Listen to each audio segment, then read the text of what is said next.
Coucou tout le monde, nous voilà réunis pour la carte du Nadir, la carte 8 et la carte de la sagesse, la carte numéro 9. Alors, la carte du Nadir est la carte un peu la plus compliquée en fait, pas à interpréter mais à communiquer en fait avec la personne. Parce qu'une personne qui voit cette carte là dans le jeu, elle dit oh là là là là là là. Eh ben non, pas oh là là là là, parce que il y a de l'espoir, il y a la lumière. Même si c'est une carte qui énergétiquement est négative, le nadir, euh, c'est important. Le nadir, ça veut dire l'opposé. Donc voilà, on est opposé à quelque chose et de toute façon, il va falloir traverser ce tunnel de toute façon pour aller vers la lumière, quoi qu'il en soit. Il va falloir traverser cette épreuve. Il y a toujours de l'espoir, ça aboutira à de la lumière, il y aura toujours des jours meilleurs. Voilà, c'est une carte d'espoir, c'est pas une carte d'anéantissement, même si elle l'évoque, même si ça représente les ténèbres, la perte, le mal, voire la folie. Ça représente le cerveau, les organes génitaux, parce que comme c'est une carte négative, énergétiquement, c'est le blocage, c'est vraiment la représentation de la stérilité, un petit peu. Hein, voilà, dans les mots-clés, pour moi, mais le nombre 8 représente le salut, la libération karmique, le nirvana. Euh, bon, ça évoque les ténèbres, les forces maléfiques, mais c'est surtout ce qu'il faut retenir, c'est que c'est le passage obligé pour atteindre la lumière. Voilà. Alors, si j'ai ça, c'est que bah là, mes finances elles sont catastrophiques, très critiques. On manque gravement d'argent. Il y a un endettement qui est très très important. C'est la ruine. Mais de toute façon, une fois qu'on est en bas, on ne peut que remonter. Mais par contre, le but, c'est de virer, parce que c'est de l'énergie négative, donc nos pensées sont nourries par cette énergie négative. Donc le but, c'est de changer l'action des choses, de passer à la lumière en fait. Voilà. Une fois, de toute façon, on est ruiné, point barre. Et ben maintenant, faut passer en action de s'enrichir de nouveau. Voilà, et mettre les choses en place, mais dans une énergie négative, positive. Si vous l'avez au niveau du caractère d'une personne, alors il faut faire très attention. Si cette carte sort avec la carte du consultant, c'est une personne très fragile. En fait, c'est une personne qui est très négative. Elle voit jamais les petits bonheurs. Elle voit toujours le côté négatif des situations. Elle ne voit pas la lumière au bout du tunnel, en fait. Pour elle, tout est noir. Toutes ses pensées sont nourries par la négativité. Donc voilà. Elle vous dira oui, mais machin. Voilà. Tendance à la victimisation, hein. Elle subit en fait. Hein, elle subit son sort, une succession de drames, d'échecs, mais c'est parce que c'est une énergie qui est qui est négative. Mais il suffit de changer tout simplement cette énergie en énergie, voilà. Mais il faut y passer par là. Donc c'est des personnes fragiles, donc auront tendance à prendre tout au pied de la lettre, hein, au niveau de la lecture du tirage. Donc il faut faire attention parce que c'est des personnes fragiles et qui auront peut-être même tendance à se raccrocher, vous voir en fait comme elle va se raccrocher comme si vous étiez vos sauveurs, comme si vous alliez lui changer sa vie. Mais il faut bien lui faire comprendre que la seule chose qui changera sa vie, c'est d'avoir une énergie positive et elle seule peut changer sa vie. Hein, c'est pas moi je change la vie de personne. Je change déjà la mienne, c'est déjà pas mal. Donc voilà, c'est des gens qui peuvent être qui sont très fragiles, donc faut faire attention. Il y a beaucoup un repli sur elle-même, d'isolement, de de dévalorisation totale, aucune confiance en soi. Voilà, parce qu'à force elle voit tout en noir à force de subir des échecs, voilà.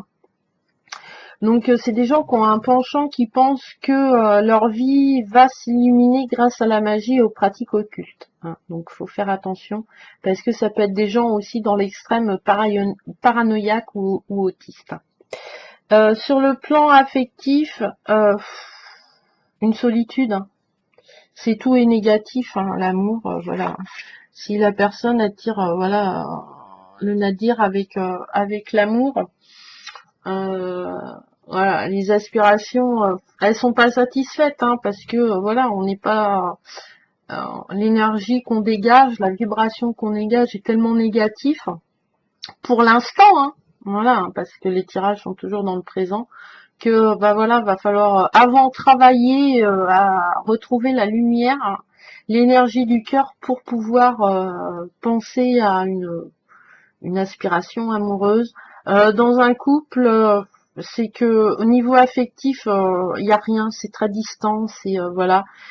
C'est parce que il y a un échange très dur, très vibratoire, très sec.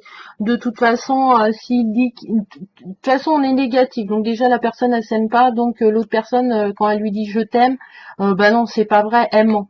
Donc déjà, voilà, au niveau du couple, il y a un, voilà. Et ça peut être aussi au niveau santé, comme c'est quelque chose de tiril, des problèmes d'impuissance et de stérilité. Hein, voilà. Si un couple vous demande est-ce que on va avoir des enfants et que vous tapez le dire, c'est qu'il y a un blocage et voilà. C'est vraiment, moi je la prends comme la carte la plus bloquante du jeu. Même si avec ce jeu, pour moi, je le tire à l'envers aussi et que à l'envers c'est un blocage.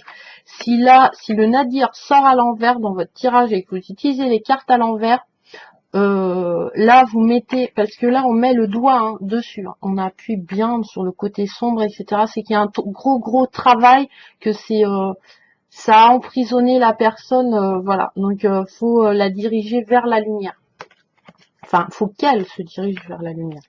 Au plan financier, je l'ai dit. Au plan professionnel, c'est aucune profession en particulier, hein.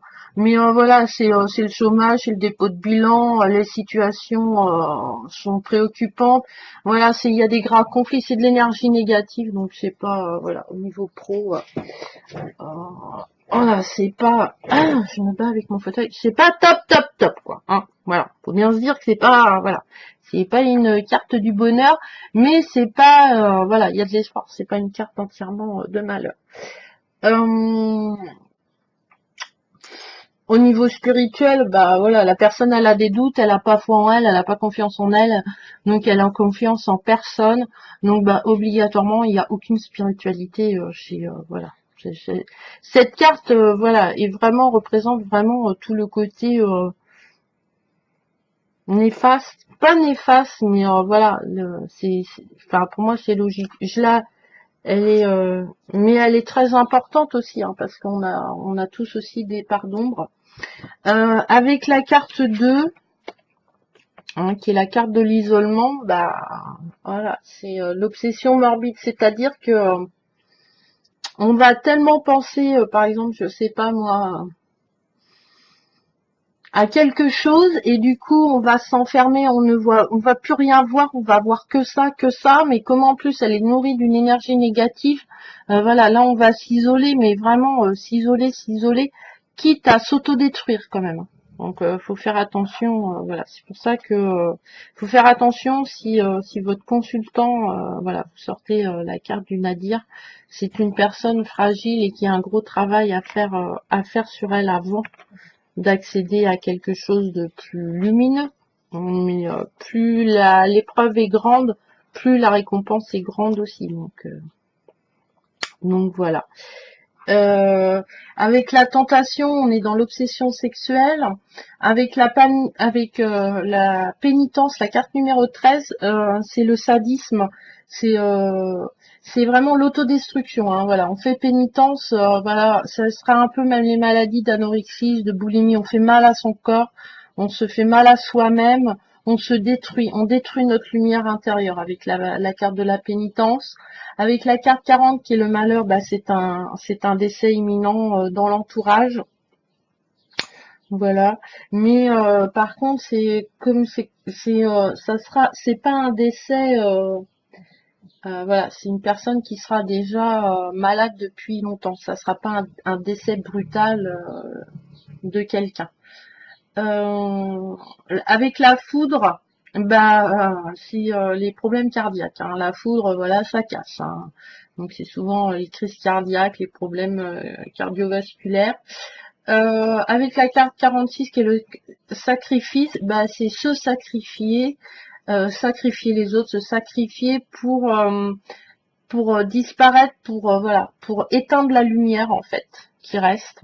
Et voilà, c'est les tentatives de suicide, etc. Et avec la mort, voilà, le nadir, c'est le décès, c'est le noir, voilà.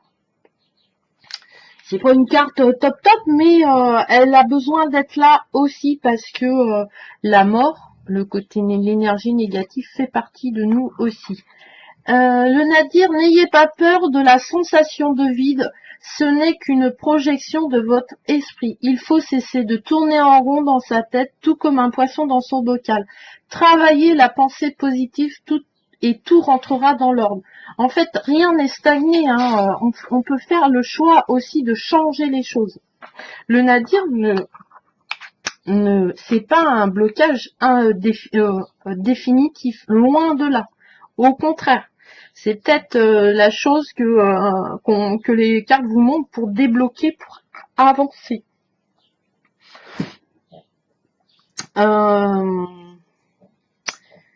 Voilà, c'est vos pensées en fait. Comme vous les nourrissez d'énergie négative, et ben du coup tout ce que vous arrive est négatif puisque les pensées sont la création. Après, ce sont mes croyances à moi. Moi, voilà. Prenez votre mal en patience en attendant que la roue tourne, la roue de la fortune, hein, dans le tarot par exemple de Marseille ou dans le tarot c'est-à-dire qu'il faut mieux attendre, voilà, d'être dans la lumière en fait pour tourner la roue, parce que tourner la roue de la fortune avec une énergie négative, ça va vous apporter que des trucs négatifs, et que vous ne contrôlerez pas, que si vous attendez un petit peu, et ben vous aurez de l'énergie positive pour faire tourner la roue, mais c'est quelque chose qui est nécessaire en fait. Voilà, on est obligatoirement d'être dans l'ombre pour voir la lumière, tout simplement. La carte de la sagesse. La carte de la sagesse, bah c'est la carte de la sagesse. Je veux dire, c'est pas. Moi, je l'interprète un peu dans les mots-clés comme l'ermite, en fait, du tarot. Donc, c'est la réceptivité, hein, c'est la passivité aussi hein, par rapport à la lune. C'est l'élévation vers le ciel avec la pyramide, même si moi, en élévation, je préfère l'escalier que la pyramide, parce que la pyramide, bah, une fois qu'on est en haut, on est un peu tout seul, donc c'est un peu dommage. Voilà, et du coup, on peut plus, que l'escalier, pour moi, est plus indéfini, voilà. Là, c'est l'être suprême. Bon, vous voyez, il y a le troisième œil, il y a l'univers, il y a l'unité hein, dans cette carte, c'est l'œil d'Horus. Ils sont deux, hein, donc il y a un équilibre dans les cartes, une harmonie hein, au niveau énergie. Voilà, donc le croissant de lune, hein, la lune, ça représente la passivité, la réceptivité. C'est une carte de lenteur, hein, parce qu'on parle de concentration, de recueillement, pour atteindre les plans supérieurs et atteindre la sagesse. Hein. Vous avez il y a une idée de clairvoyance, mais par rapport à l'intelligence, voilà, de la conscience, par rapport à notre conscience, par rapport à l'essence, l'unité divine. Voilà.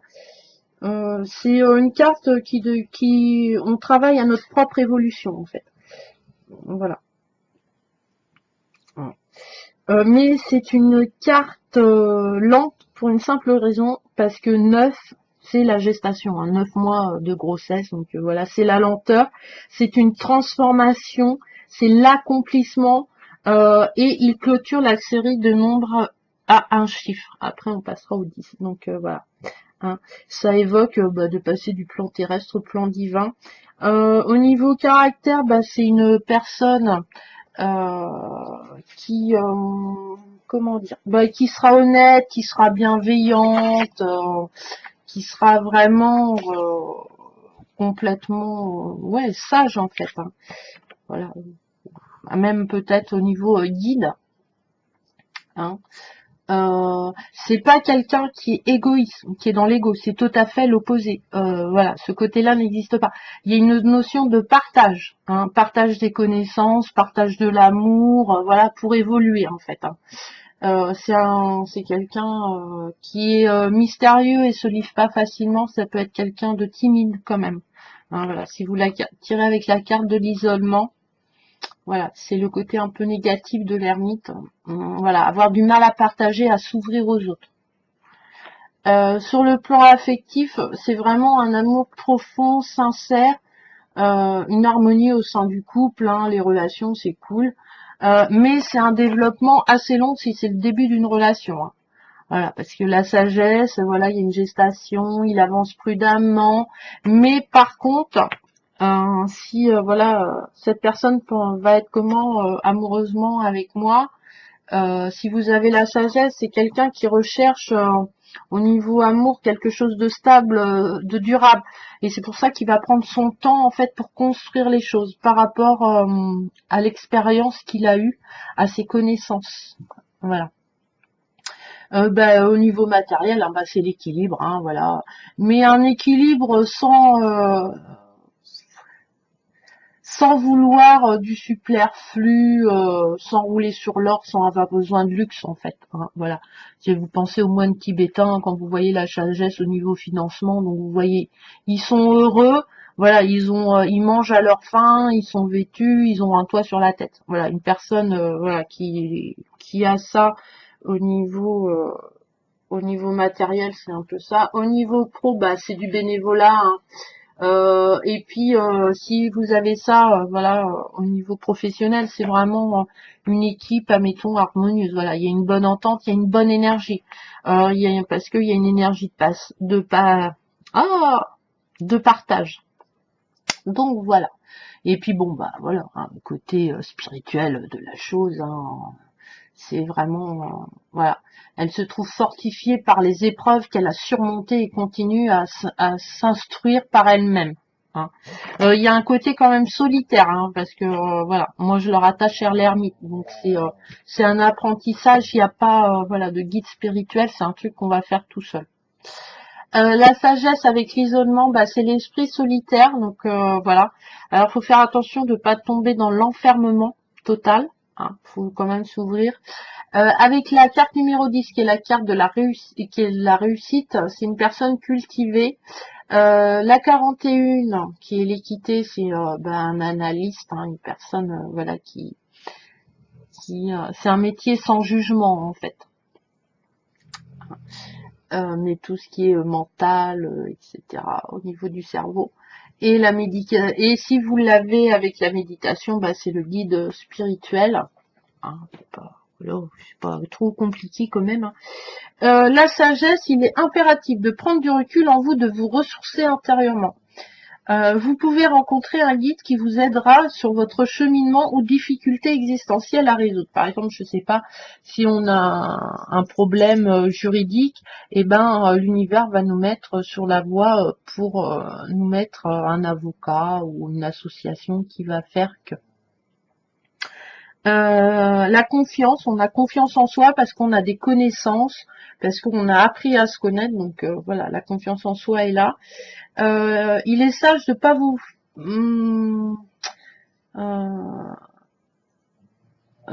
par contre, si vous avez tendance à vous faire envahir par le tourment intérieur, voilà, vous posez trop de questions. Là, par contre, vous risquez de créer une énergie assez négative, donc il faut faire attention.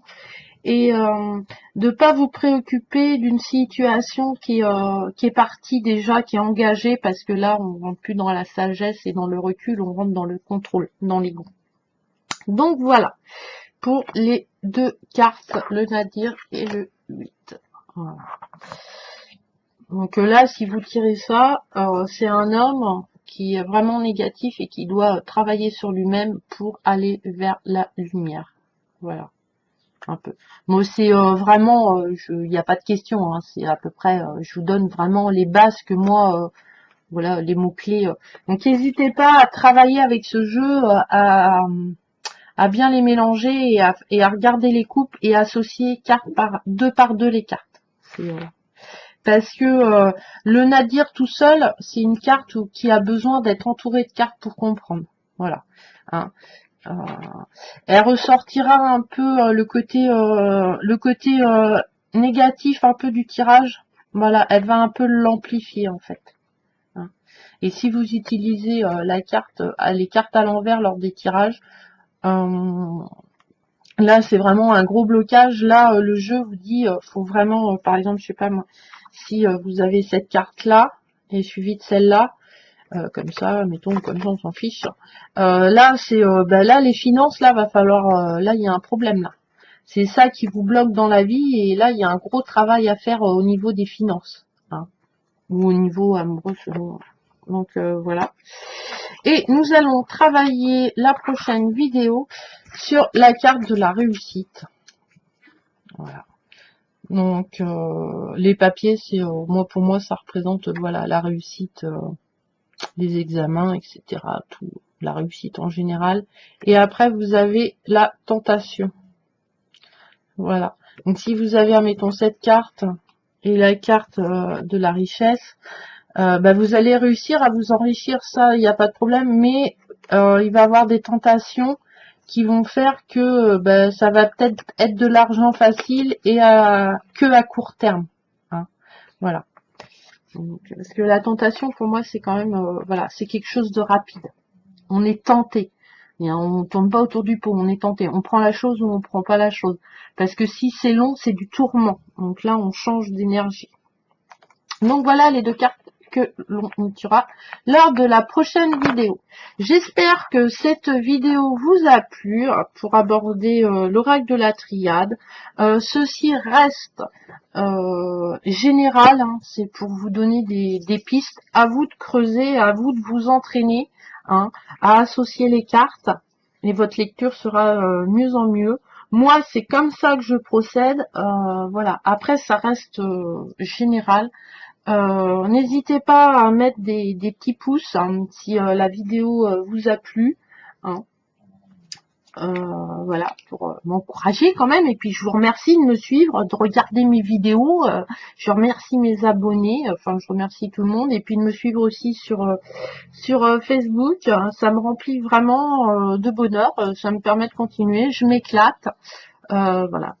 Donc, je vous embrasse. À la prochaine vidéo. Bisous, bisous. Et plein de petits bonheurs. Et d'énergie positive. Surtout, surtout, surtout. Voilà. À plus tard.